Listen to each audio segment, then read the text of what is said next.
Good morning, everybody. Hope you're having a wonderful day.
Okay.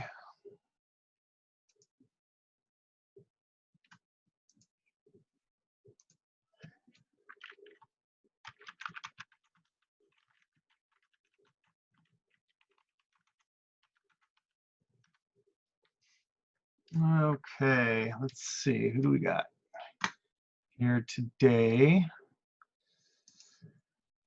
Let's see, Cassidy.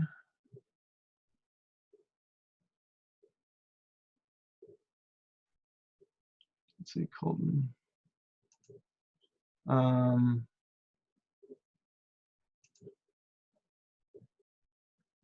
Caitlin.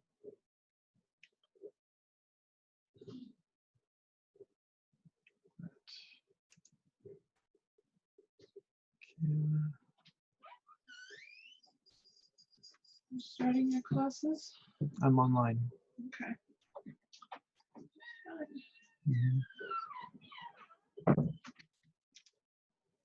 Don't see Jose.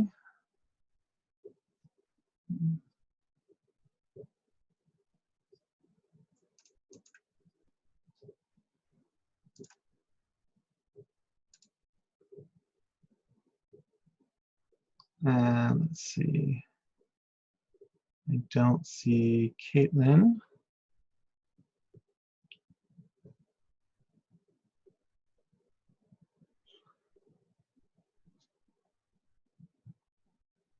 Valen, you're joining my 8 o'clock class today, it looks like. That's fine, no big deal. Cover the same stuff. So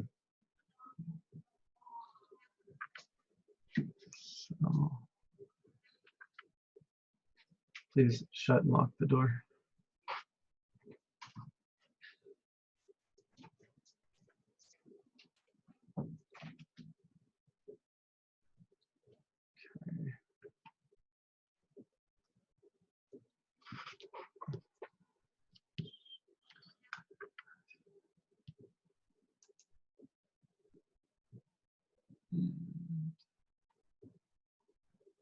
Okay.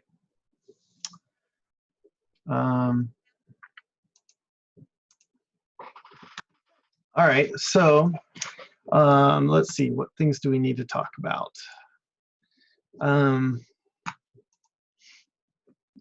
look at, let me share my screen with you.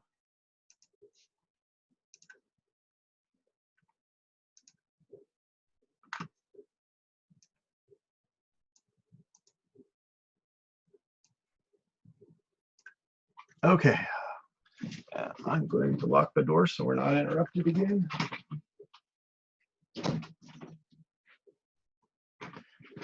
All right. Okay, so hey Jose, nice to have you. And there's Jake too. All right.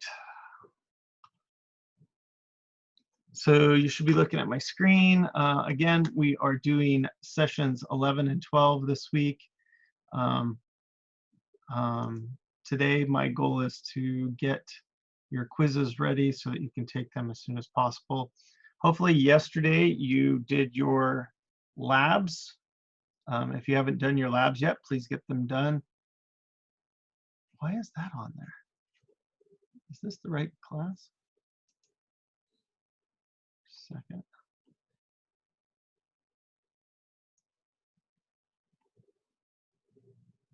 That is not supposed to be on there. Just let me make sure I've got the right class. Doesn't feel like the right class, huh? Okay. 8 a.m. We've got lots of Bio 100 classes. So here's, there it is. So here's our slides. Your lab is blood content, and your quiz, which still isn't ready for you to take, but will be by the end of today. It's on my task list. You guys want to see my task list for today?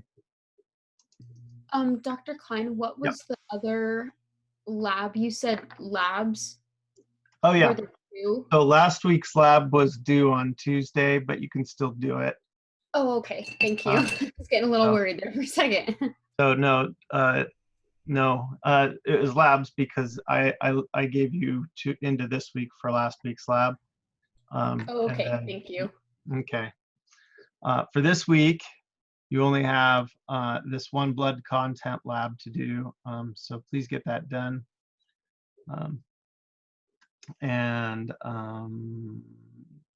Yeah.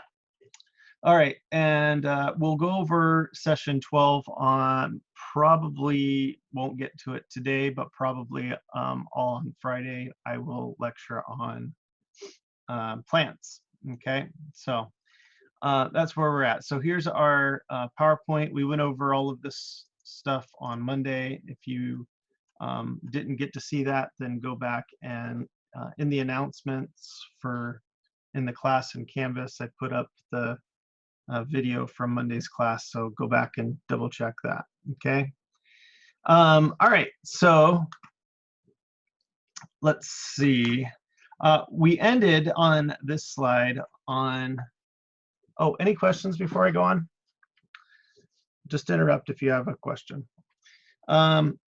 So we ended on this slide. So basically, a lot of what we're going to talk about for the rest of animal diversity has to do with this stuff.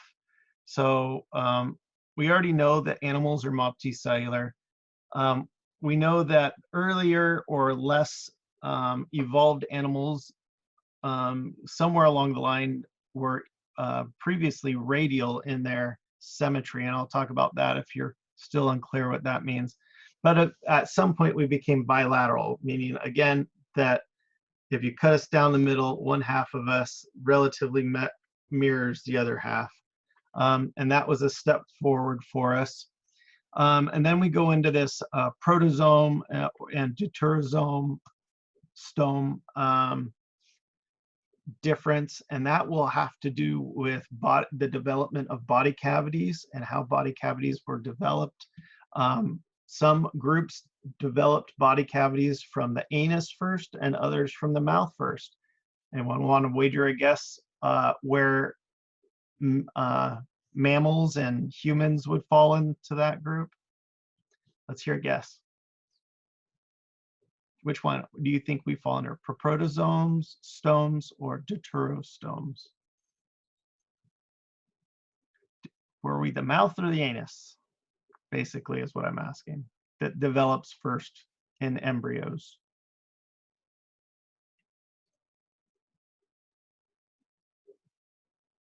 Which one do you think humans fall into?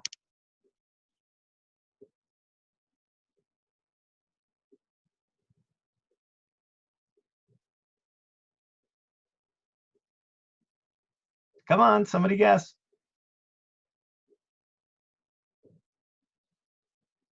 Otherwise, I don't think you're participating, and I want you to participate.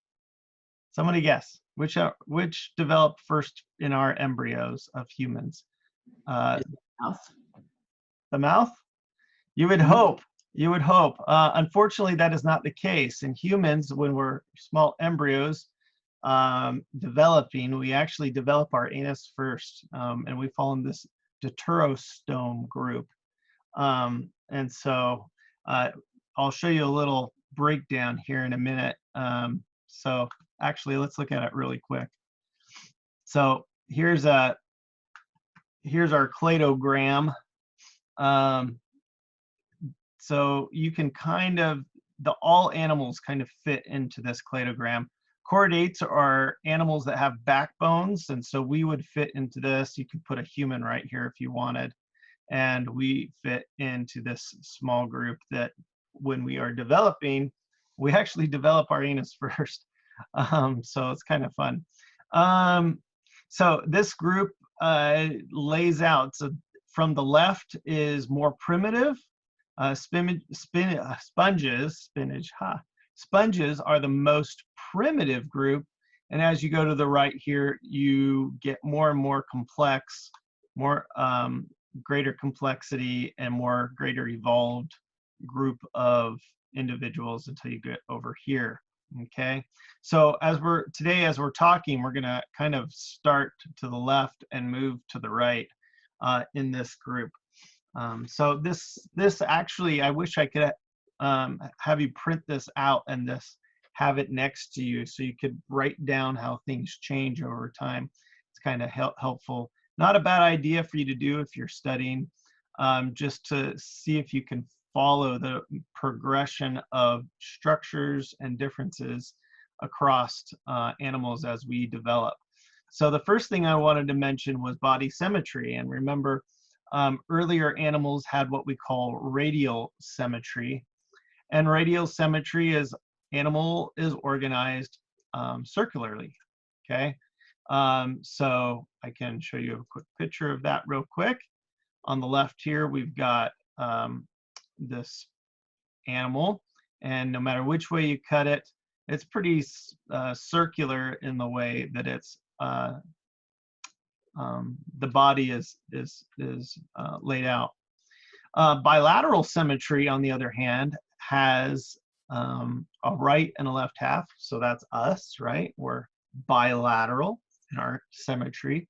And we've got a little turtle here that kind of helps us see that. We've got a anterior to the front, posterior to the back. Dorsal is our back, anterior, ventral is our tummy. You could call that, well, for humans, we're actually having a posterior, anterior, and because our backs are a little bit different. So we're a little bit different from this, but still, the right and the left sides basically mirror each other. When we get into human anatomy, we'll go over body directions and stuff like that. Maybe we'll have some fun with that. And on lecture day, I'll do a little quiz and we'll all get up and out of our seats and do some fun stuff. Okay, so that's body symmetry. Again, the earlier animals, less developed animals, evolutionarily speaking, were radial, and then very quickly we got into this bilateral symmetry. All right, and then we moved on to this group called protostomes and deuterostomes. Again, this has to do with the development of what we call the blastiospore, which is the pore that end up becoming the mouth or the anus between the two of them, okay? So what kind of animals could you find that are protostomes? Flatworms, roundworms, mollusks, annelids, worms, just about of any kind, arthropods, so exoskeleton stuff, stuff like that. Deuterostomes is a smaller group. This is echinoderms, which are starfish. Anyone like starfish? And chordates. And chordates have a central nerve cord going down the back, or kind of a spinal cord. So that's what a chordate is. So that's us. Let's see. So yeah, the big difference is the protostomes have the blastiospore is this pore that becomes the mouth, and the deuterostomes becomes the anus. And here's a picture that kind of describes that. So you got a little embryo going on here. And then over development and time, a little pore, they call that the blastiospore, develops. And either whether it's the mouth, end up becoming the mouth or the anus, determines which group you're in. So the protostomes are over here, and this down here is obviously the mouth of the blastiospore here. And on this side, it's the anus that developed first, okay? Now, the other really cool thing about the development of either the blastiospore or of the blastiospore on either side is that this is where we start to get body cavities, right? So very early animals like sponges didn't have any body cavities, which means they were just very simple, had very, very simple structures. And so the development of a body cavity really meant that through the evolution of our of animals, that they were able to develop specialized structures to do certain things. For example, our digestive system, we have a GI tract that starts at your mouth and ends at your anus, okay? That's just a big long tube, right? Well, if you look at these pictures, you can see there's a long tube on either side, and that's going to be basically the GI tract. That's a body cavity. You have other body cavities like your thoracic cavity, which is basically everything behind your lungs, your thoracic cavity. You have a cardio cavities within the thoracic cavity, cavities that hold your lungs, cavities that hold your heart, cavities that hold some of your big blood vessels even. And that allows for specialization to occur. And so that evolution really starts to begin at this phase of the protostomes and the deuterostomes. With the I never pronounced that right, by the way. It's not pronounced that way. I just pronounced it wrong. With the deuterostomes, for whatever reason, you get lots and lots of specialization. And for whatever reason, and I'm not an anatomist to know that. I'm an ecologist. So take Tammy Gillespie or Aaron Burke's anatomy classes, and they will be able to tell you why perhaps we were able to develop such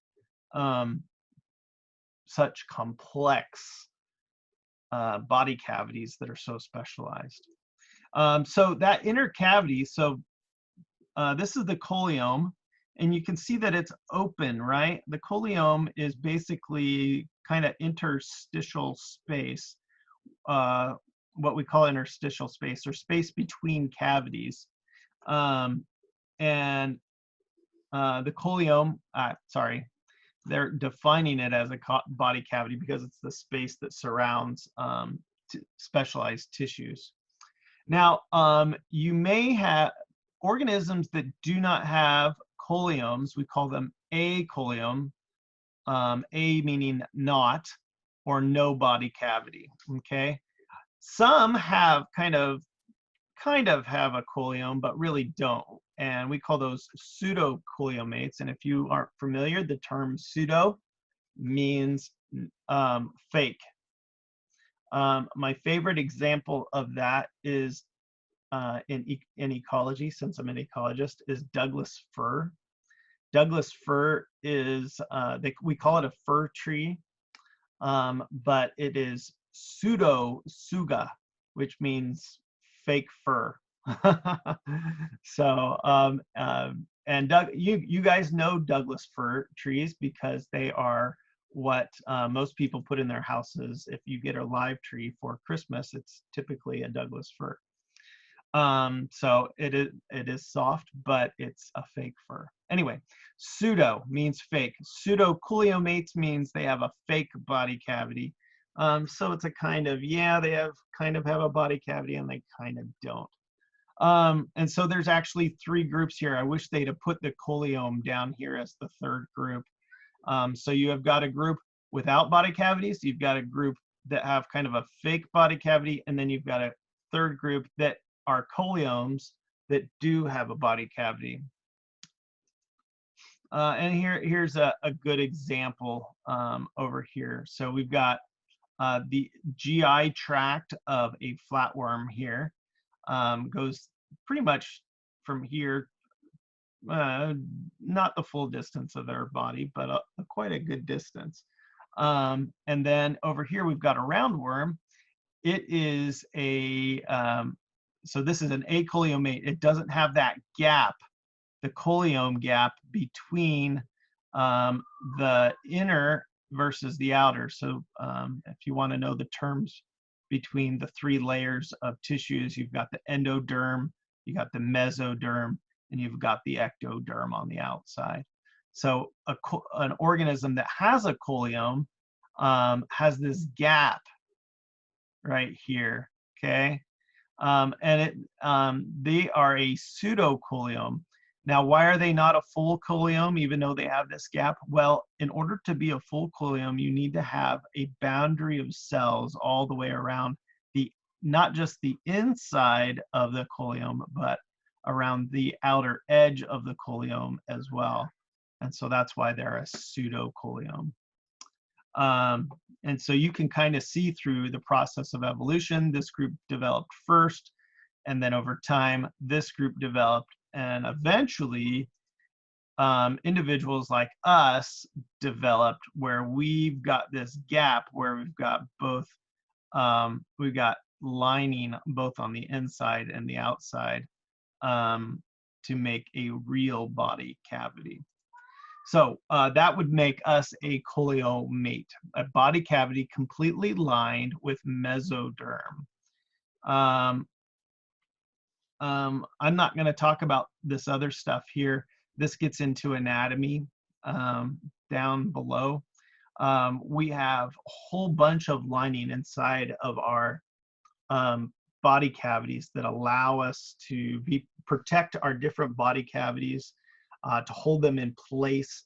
One of the things I'm super sad that I'm not going to get to do this semester because we're not at the college is usually when we go over anatomy, so that would be sometime in the next 2 weeks, I pull out the cadaver and I can show you the mesoderms and the mesentery that holds much of the body cavities in place and lines many of the body cavities. And so unfortunately, we're not going to get that opportunity. If in the fall you are interested in that opportunity, I will be happy to set up a time where you can come in and view the cadaver. So just let me know in the fall if you're really interested in that. You will also get to see it if you take any of the anatomy classes. So please take advantage of that opportunity while you're here. It is well worth it to see a cadaver. So that's my encouragement there. Okay, some of the early most primitive plants for the sponges and the cnidarians. These are the early animals. They did not have really any specialized structures. I'm not going to go, we just simply don't have time to go over them much, but these are the only animals that can really reproduce asexually ever. Most of the time, all animals reproduce sexually. So these are the rare exceptions, the most primitive. And since they're stationary, most people, especially early on, thought they were plants, but they're not. They're animals.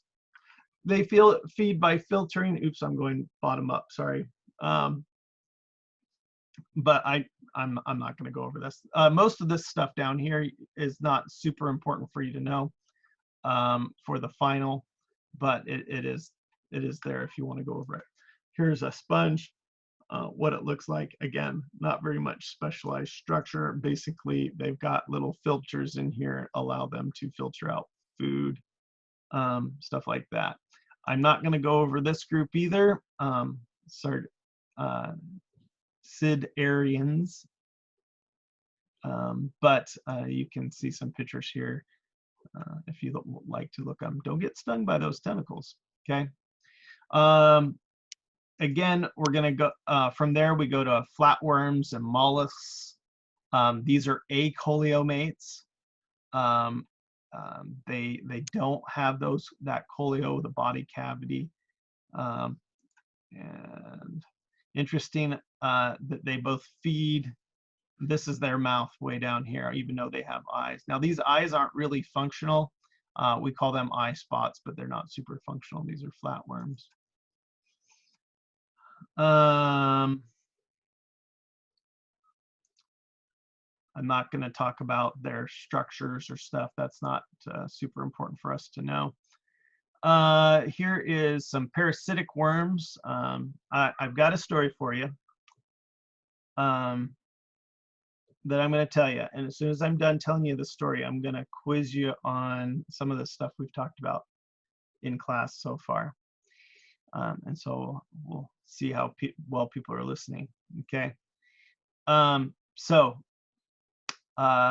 had a colleague at, I believe it was New Mexico State University, New Mexico State University. It was a long time ago.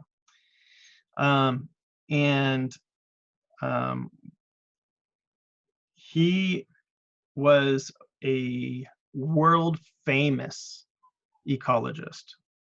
I mean, really world famous. And I probably shouldn't even refer to him as a colleague, because he is, as far as a scientist is concerned, he is on a whole nother level, just very, very famous ecologist.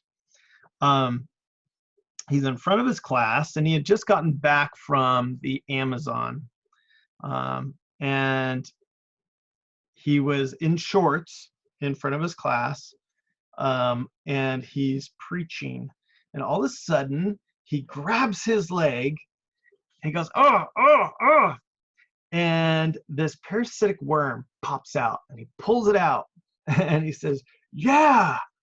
And apparently, I never got quite to that level, but apparently he had contracted a parasite while he was down there.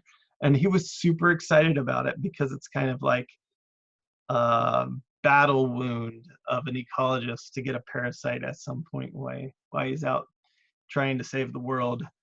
Kind of crazy, right? Anyway, so yeah, he got a parasite, and those things happen. All right, so let me really quickly, before we go on from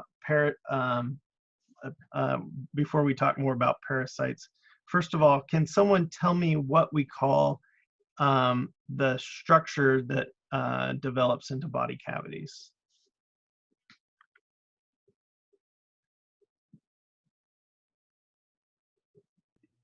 I don't know if I'm pronouncing this right, but Coleum. coleum. Yep. There you go. Great, thank you. What do we call the pore that either develops into the anus or the mouth?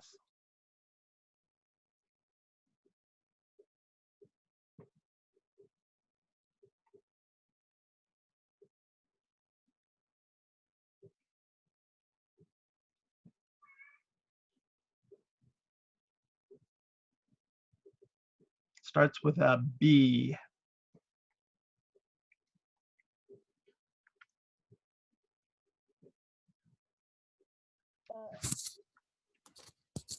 Is it blastopore? Yep, that's right. That's right. That's right. Okay. So at least you're taking notes. That's great. Okay. All right. So, and there's a whole bunch of different animals. I'm going to continue on now. Oh, parasites, real quick. What is a parasite? Someone tell me what a parasite is.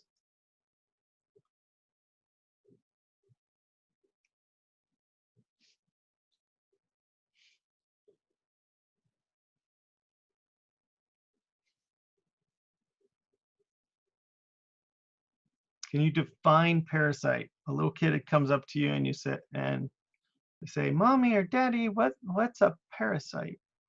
What are you going to tell them?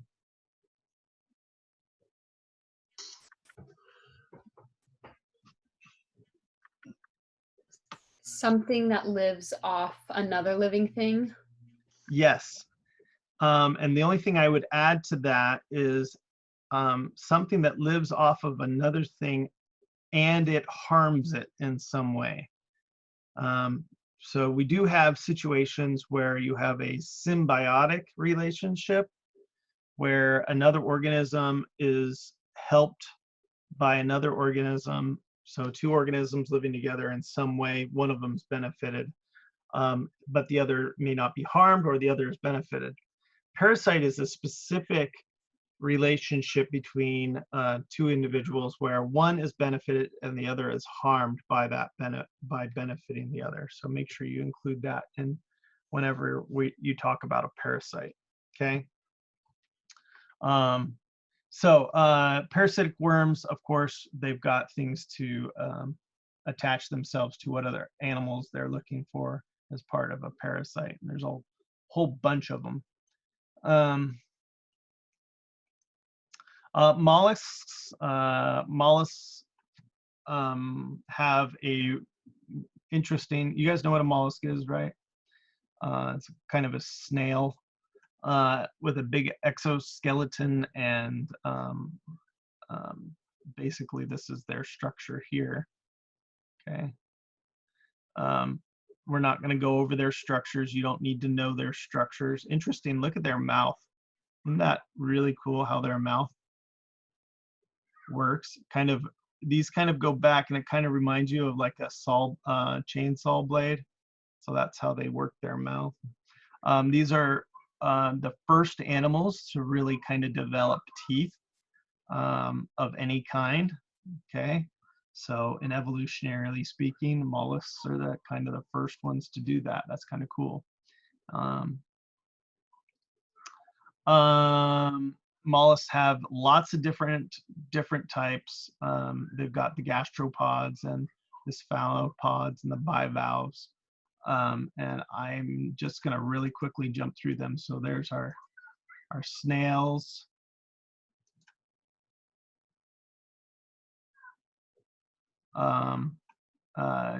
Octopus and bivalves, clams. Okay. And then from there you can go to annelids. Annelids develop more of a, so these are coleomates at this point. They develop more of a body cavity. They're segmented, which is kind of cool. Can be seen externally in the rings of encircling the body of an earthworm. So if I look at an earthworm, I'll go back to that in a second. You see all the segments, which is really kind of cool.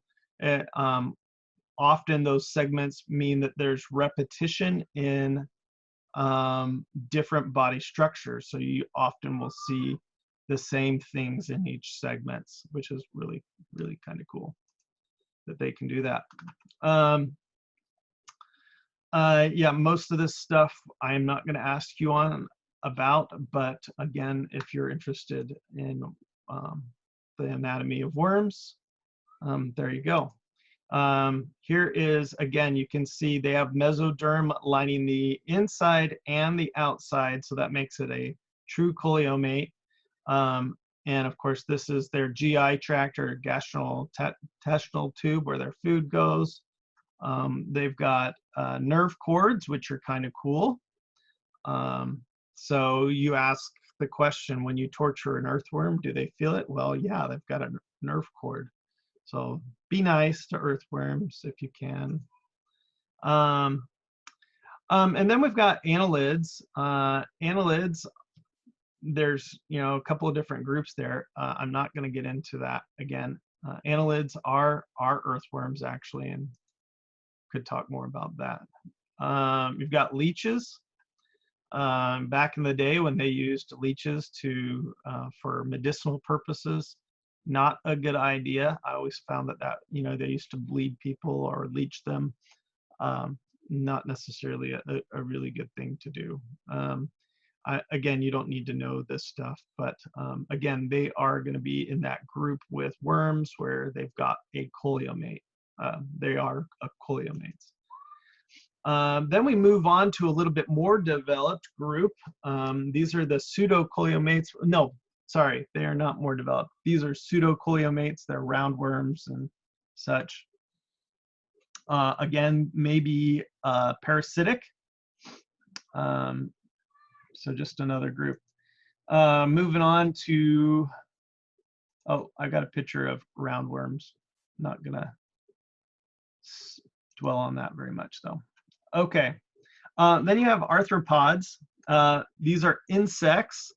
There may be 30 million, or there are a million different species of insects, and you've probably all heard at some point that without insects, our world would be covered in dead things.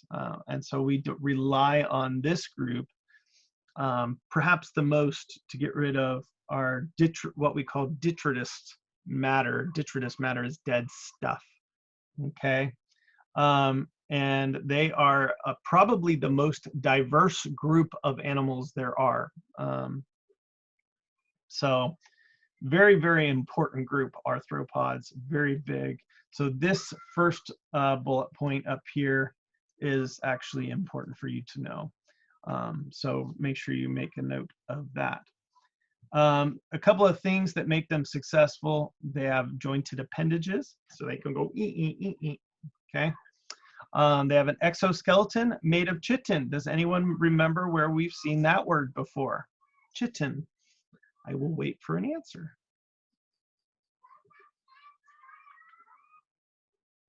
Chitin. Where have we seen chitin before? I'll give you a hint. It was probably in week 3 of class.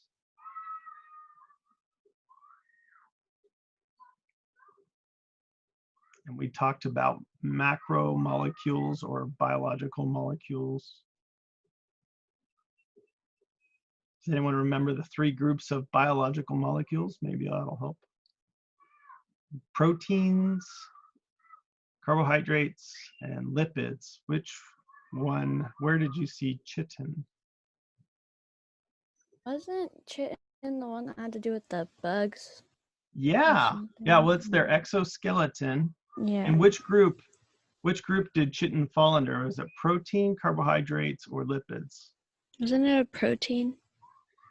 No, it wasn't a protein. It was actually a carbohydrate, a polysaccharide. Remember, there was monosaccharides, disaccharides, and then polysaccharides.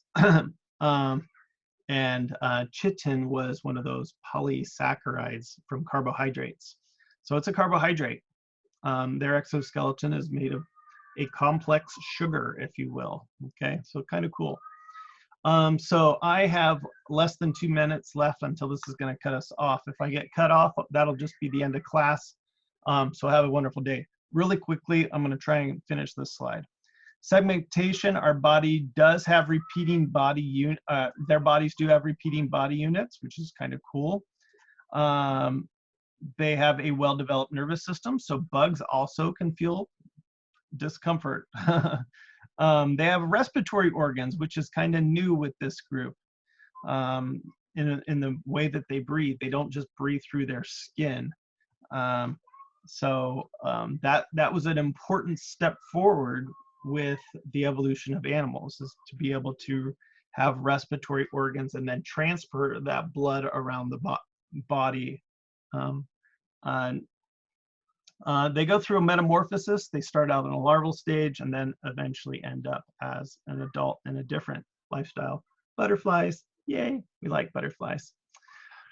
All right, I'm going to leave it there. I hope you have a wonderful day, and I will talk to you later. Bye. Have a good day. Mm-hmm.